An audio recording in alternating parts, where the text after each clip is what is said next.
Bolgarka ustalarimiz eng ko'p ishlatishadigan instrumentlardan biri. Lekin uni xarid qilishda ko'pchilik eng muhim jihatlariga e'tibor berishmaydi. Keling bugun bolgarka xarid qilishda eng kerakli 5 ta jihatlarni sanab o'tamiz. 5. Kompakt va ergonomik jihatga ega bo'lishi. Kuchli va balansli og'irlikka ega model ishni ancha osonlashtiradi. Masalan, tor joyda yoki yuqorida ishlashda yengil bolgarka qo'lda yaxshi turadi va xavfsiz bo'ladi. 4.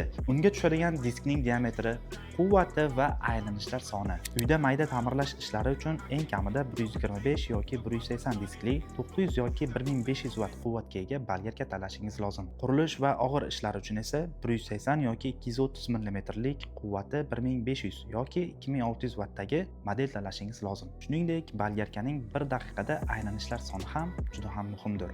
3. Kabeli va uning sifat darajasi. Bolgarkaning kabel secheniyasi uning quvvatiga mos kelishi kerak. Elastik va mustahkam bo'lsa, tezda uzilib ketmaydi va uzoq xizmat qiladi. 2. Rasmiy kafolat, servis xizmati va ehtiyot qismlarining mavjudligi. Rasmiy kafolati bor model sizni qo'shimcha xarajatlardan asraydi. Bundan tashqari, ehtiyot qismlari va servis xizmati mavjud bo'lsa, bolgarkani oson ta'mirlatib olishingiz mumkin. Siz nima deb o'ylaysiz? Bolgarka xarid qilishda eng muhim oxirgi jihati qaysi? Buni kommentariyada yozib keting.